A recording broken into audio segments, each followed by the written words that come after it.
What's going on, everybody? Welcome to the GSN Sports Network podcast. I'm your host, as always, John J. II. Thank you so much for joining us tonight on a Friday, the 23rd of May, 2025. Wow, it's been a long time coming. Wow, it's been a long time since we've done a podcast and got on here and chopped it up with you guys.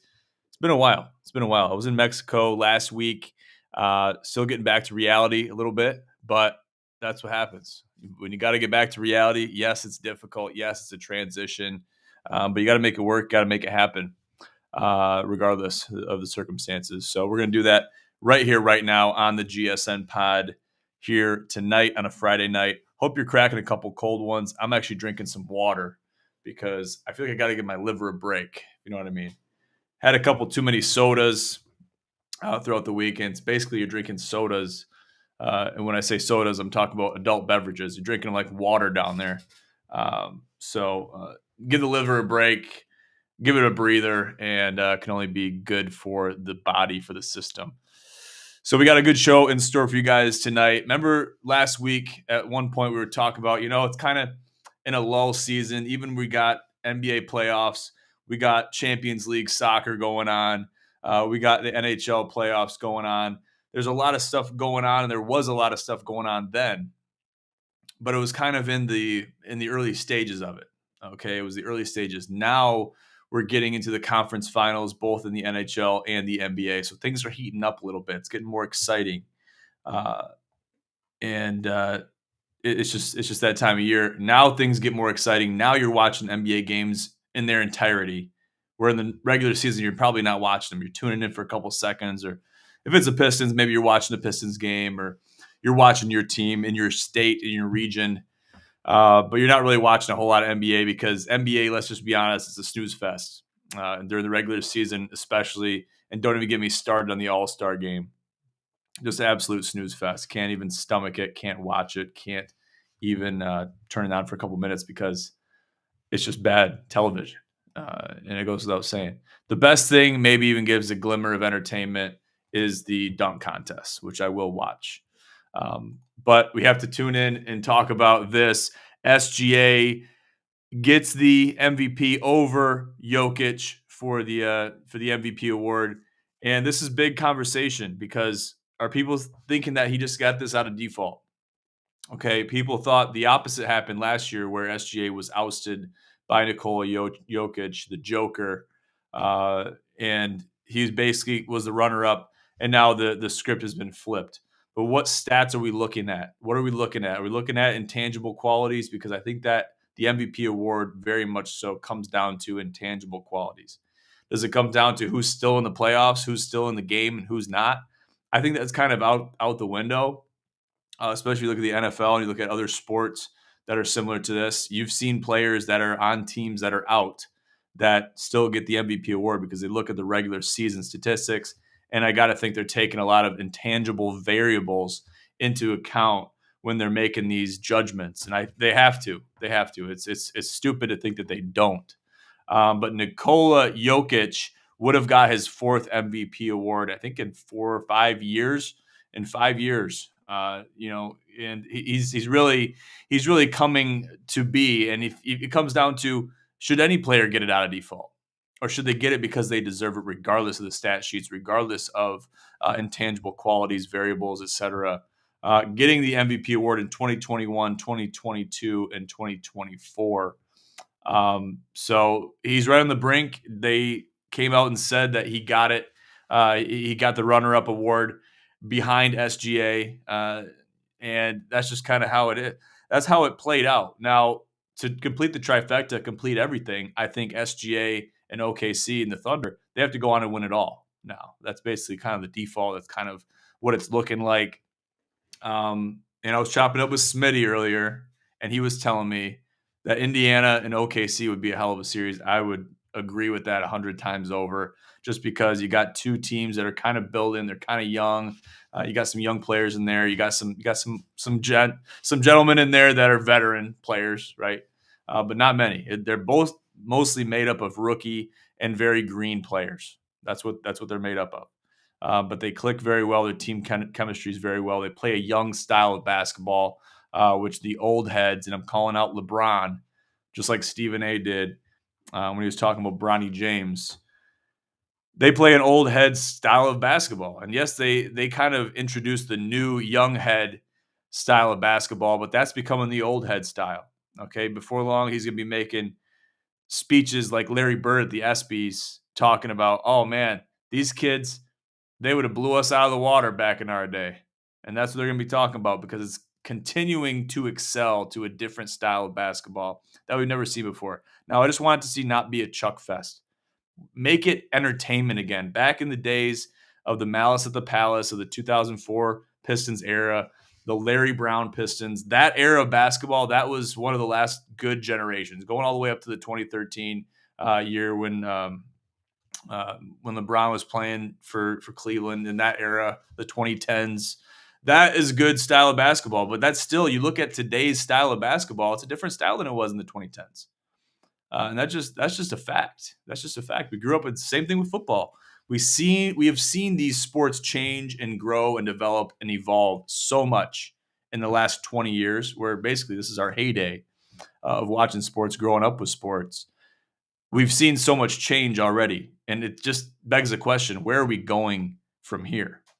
So don't get me wrong. I think SGA is very much well-deserved to earn that MVP award. Don't get me wrong.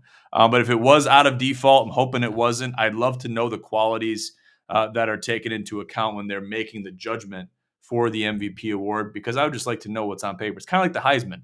What qualities are we looking at? We're looking at leadership qualities. We're looking at ability to create and maintain team chemistry qualities. Are we looking at raw stats? Are we looking at quarterback ratings, QBRs? What are we looking at? What are we looking at for the Heisman? They keep a lot of that under wraps. I think they do that on purpose, but they also do that. And a lot of it is a lot of different things, but it's encompassed within one major umbrella. And I think that's just what it is, but they keep it under wraps so they can cover their ass a little bit. And that's fair. That's fair. I guess we'll never know really why or what they look at to choose certain individuals to earn the MVP award, but it's a big award. It's a big award. So I think just out of decency for the people, for the athletes, for the candidates, make it known why we're choosing what we're choosing, because there is some weight, there is some bearing on why they're choosing what they're choosing. So that's my 2 cents. Indiana Pacers, they lead 1-0 right now. And just to tune in real quick live, it is tied at 72 with 3 minutes in the third quarter. So we got another nail biter in the Garden. We're heading to Indy for Game 3. It's going to be a hell of a series. I think New York chokes, and I'm just a big New York Knicks hater. All right, so call it what you want. Call it what you want. Foster the people, and that's just the reality of the situation. And yeah, they knocked the Pistons out. I would like to call myself a glorified Pistons fan. I've never hated on the Pistons. I've loved the Pistons and watched the Pistons somewhat religiously, more so in the early 2000s than I have in recent past. But I'm still a follower of the Pistons. So, and I'd call myself a fan. I've never left the organization and never left the fandom or the fan base of the Detroit Pistons. So I'll call myself a fan, and I'll live or die by it.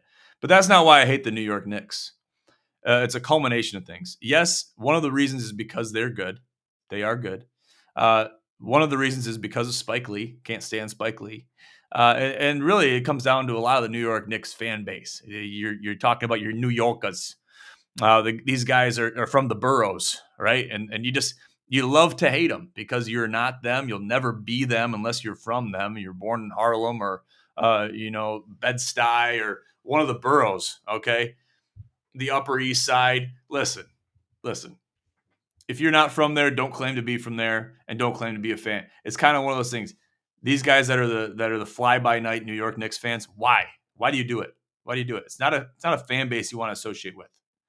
So for that reason, I'm taking Indiana. I'm taking Rick Carlisle. He used to coach the Pistons way back in the day, actually during the Malice of the Palace. He was coaching the Pistons, and that was against Indiana, actually, ironically enough. But nevertheless, Meta World Peace and Ben Wallace have made amends since then. So I'm a big fan of the Indiana Pacers. I think they're great. I love Tyrese Halliburton. I love what he's doing with this organization. You're talking about a young team, very high ceiling. And I think they're going to give OKC a run for their money in the finals. So I'm hoping I'm right. I'm hoping I'm very accurate in that assumption. And we're going to see it happen and unfold here in the next couple weeks. But it's looking like it's going to be Indy, and especially going back if they get up 2-0, kind of like OKC's done against Minnesota, it's going to be a very tall hill to climb for the New York Knicks to come back from 2-0, which is probably soon to be 3-0. Then you find yourself trying to do the impossible, which is just not going to happen. It's not going to happen. OKC leads 2-0 against Minnesota. Now, the Ant-Man, I think he is going to leave Minnesota. Okay, Anthony Edwards, he is too good for this organization. He's balling out day after day, putting his body on the line, driving through triple coverage, essentially, driving through the lane. Yes, he's getting fouled. Yes, he's getting clobbered, but he's putting his body on the line for a purpose. He needs help from his outside guys. It's just not looking like it's going to happen. Okay, but he's still giving it his all. They still knocked the Lakers out, so they can walk away from this season and be very happy. They can hold their heads up high, knowing they've accomplished something this season, and they should have nothing to be sad about, nothing to have their daubers down about, because they've accomplished so much. I think Anthony Edwards' ceiling is so high. He's a young guy. He's got a lot of potential, and I think he's being limited.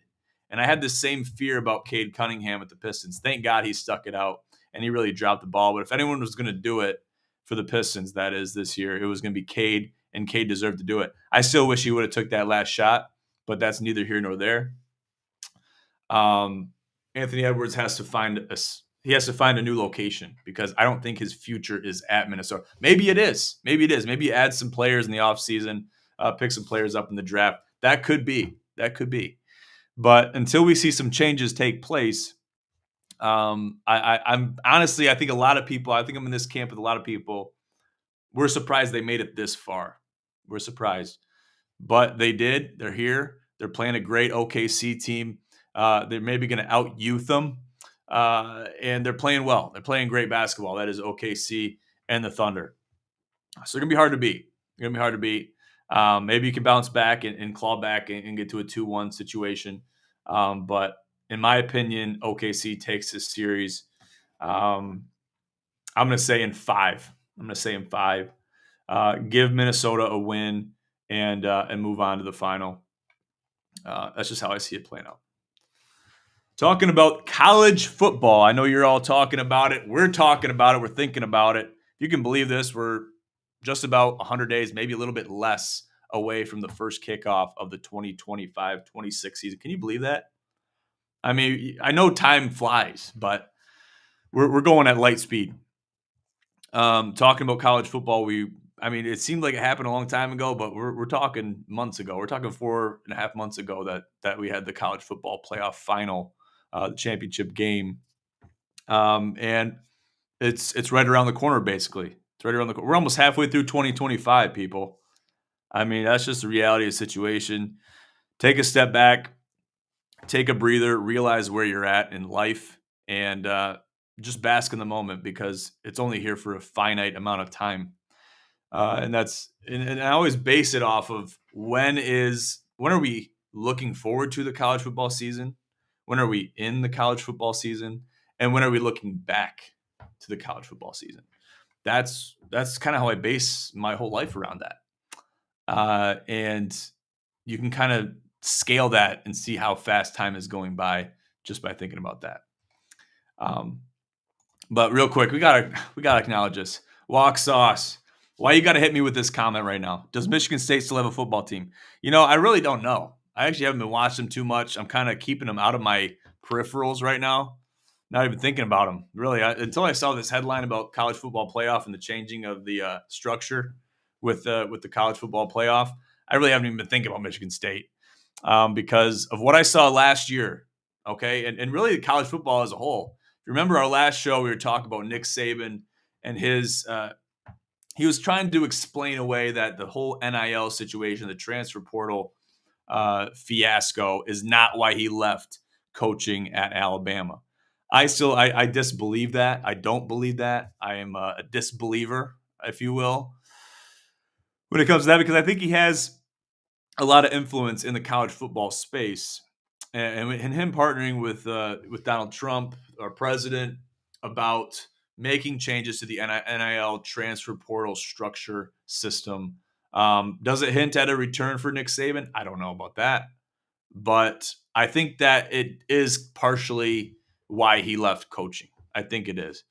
So to answer your question, no, yes, I think they do still have a football team. Yes, they do. I know you're trying to ruffle my feathers a little bit, and maybe you succeeded in doing that. But listen, I'm not going to get pissed off on here. I'm not going to do that. I'm not going to do that.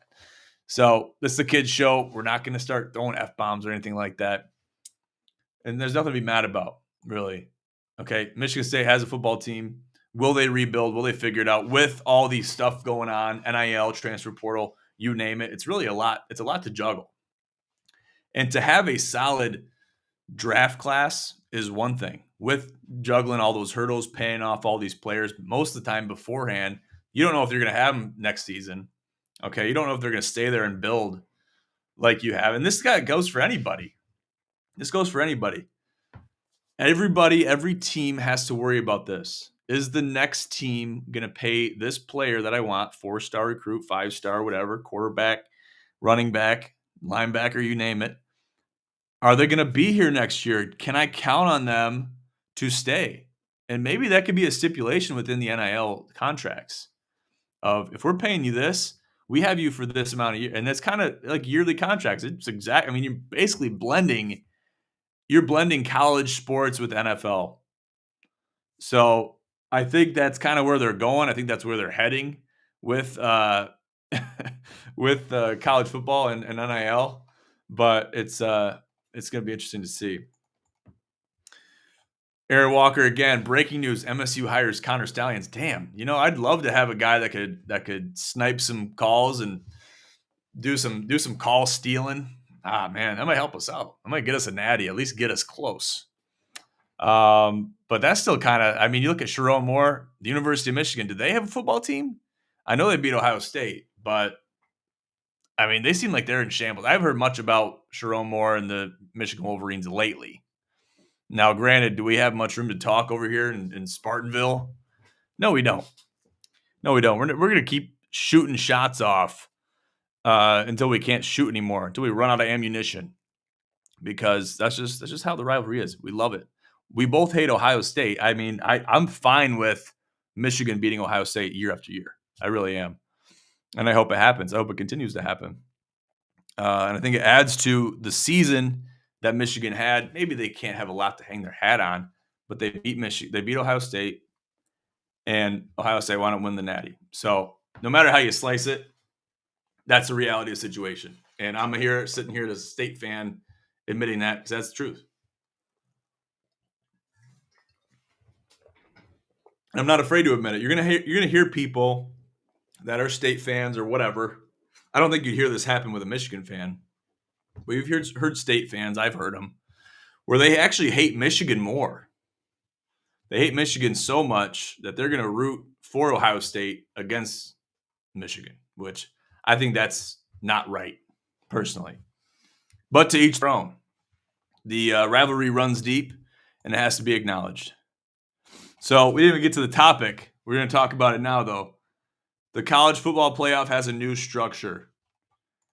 They're going with a straight seeding, no conference winner buys. 12 teams will be selected to the playoff field, just like last year, with 5 of the highest-ranked conference champions earning automatic bids.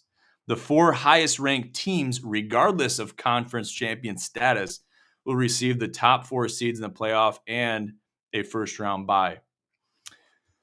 It goes on to say, this from the NCAA website, in the inaugural 12-team playoff in 2024, the 4 highest-ranked conference champions were seeded 1 through 4, and each received a first-round bye.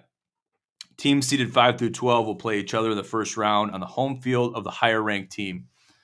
So it makes sense. It's clear-cut. I think people were asking for this, and in all essence, yes, I know the college football playoff was born in 2014, but it's undergone a lot of edits since then. It's undergone a lot of changes, and it's going to continue to undergo a lot of changes. I'd say for the next 10 years, for the next decade. It takes a while to perfect this stuff.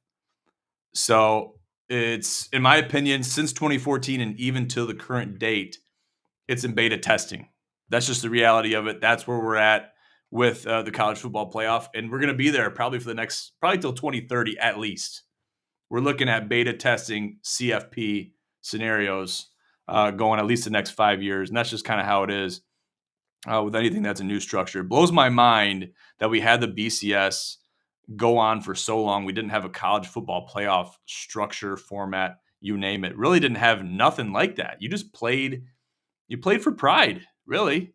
I mean, if you were like a low seed or a high seed, maybe you were 5th in the nation, you're not getting the championship. You can play up and try to get into a good bowl, like a Cotton Bowl or a Fiesta Bowl or a Sugar Bowl, Rose Bowl, but you're not playing for an Addy. It's not the BCS championship game.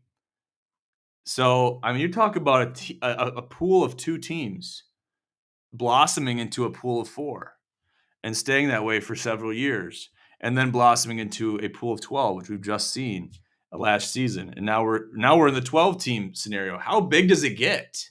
How big can it get? That's what I want to know. I think it can keep going. I think we can get bigger than 12. Now, some have said 16. Some have said 24. Right? You can do it. You can get lost in the sauce. I think there's a happy number. I think it's higher than 12, but lower than 20. So whether it's whatever number in between those two, I think that's where they're going to stay and be solidified. They're probably going to stay with 12, honestly, to be honest. I think with the games happening how they did in 24, it worked out well with, broadcasting and putting them out on TV and the days of the games, when they occurred, when they took place, giving teams breaks in between certain games and phases of the CFP. I think it worked well. But where they'll go with it, I'm really not sure. But I like where it's at. I like where it's heading. Some people have criticized the 12 team. People in our own organization actually have criticized the 12 team. And I really don't know why. I haven't got a straight answer out of Sam Vitale yet. But I pressed him on it. A couple of shows ago. Actually, I think it was on the GCP we pressed him. But I'm going to keep pressing him, especially in light of these new changes. So be on the lookout for that. We got the Champions League final. PSG versus Inter. It's taking place on Saturday, next Saturday, the 31st of May, 2025. Who am I taking? I got to take Inter. I've already talked about it. They actually took it on the nose in the Serie A final against Napoli today, which I thought that was kind of unbecoming. Maybe they're not playing their starters or keeping them for the UCL final. I don't know, but you want to play in a Serie A final and win that, and then go on and win the UCL final. Okay, you would think. Okay, now maybe they don't want to put too much at stake. They want to take it day by day, game by game, take certain tournaments and finals, give them precedence over others. That must be what they're doing. I hope that's what they're doing. So we're going to take them. PSG, they're the powerhouse team. They've really bounced back after losing Mbappe, after losing Neymar, after losing Messi. I mean, you're talking about a lot of big names that have left Paris Saint-Germain in the last 5 years, where they've been able to claw their way back into a Champions League final. Damn, that's impressive. Just imagine if they still had those guys. I mean, the ceiling there, it's sky high if you keep those guys. Now, to lose those guys and be in this position, they're dancing. They're feeling really good. And to win a Champions League final would be the cherry on top. Moving on, Scotty Scheffler touches on LIV PGA relations. He said in a statement, and this was just yesterday, okay, he was talking about, why have I stayed? Why have I stayed? I left all this money on the table. Essentially, that's what people are saying. People are probably talking shit to him and saying, hey, Scotty, you're leaving all this money on the table. You're such a good golfer. Best in the world, right? Still got a long way to go to be a Tiger status, but you're closer than anybody right now. And why wouldn't you pursue the money. You're a young guy, just had a kid, you started a family. Why wouldn't you pursue this to the highest degree and make as much as you can? And he basically said, listen, it's not all about the money. It's not about the money. Okay. It's about more than that. And that's what we talk about week after week. I talk about it all the time. I talk about it on Twitter. People butt heads with me. And I maybe even disagree with the man himself, John Daly, a little bit, because he says he would have done live. And that's basically throwing that legacy away without even having the opportunity to do so. Okay, so Scotty said, I'm still here playing the PGA Tour. We had, back then, a tour where we all played together. And the guys that left, it's their responsibility. I think to bring the tours back together, go see where they're playing this week and ask them. So a follow-up question was asked. He asked if there was any progress on the two tours coming together. I thought there was. And he said, after suggesting that it was better left for the higher-ups in the sport, Scheffler added, I have said it a few times this year. If you want to figure out what's going to happen in the game of golf, go to the other tour and ask those guys. Ask the guys of Live. Because I'm sure there's guys in Live that maybe they're making some money, maybe they're making more money than they would the PGA Tour, but they're thinking about it in retrospect, thinking about it, oh man, I really miss the legacy. I miss playing in maybe the Charles Schwab, which is going on right now. They miss playing in the Waste Management Open. Maybe some of those, I don't want to call them lower tiered events, but they're not majors, right? Because they can play in the majors. They can kind of have their cake and eat it too, playing with Live. And a lot of those guys that Live, they think they're pioneers. They're creating a new legacy, a new class of golf at the professional level. But I disagree. I'll always back the PGA Tour. So that's just kind of how it is with me. So he was asked, why didn't I take the bait? He says, who knows? I only get to compete against those guys 4 times a year in the 4 majors. That was their choice, not mine. At the end of the day, I'm here competing, doing the best I can, that kind of stuff. What's the point in me thinking about it?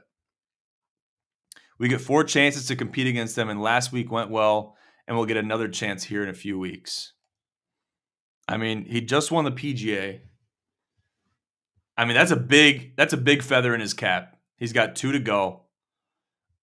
I mean, he's got the U.S. Open coming, and they got the British on the way. I mean, come on. This guy's on his way to a career Grand Slam where Rory has been playing for more than 15 years at the professional level, and he just achieved that goal. And Scheffler's got a lot of time left, and he's knocking on it. He's, I think, at least 6 or 7 years younger than Rory. So he's got quite a bit of time. But I love his attitude. Rory has the same attitude. Okay, you've seen him get a green jacket a month ago. These guys care about the game of golf. They do. They care about it. They cherish it. They have integrity for the game. I'm not saying a lot of these guys in Live, they don't have integrity. Okay, because if you don't have integrity for the game of golf, you have nothing. You have 0.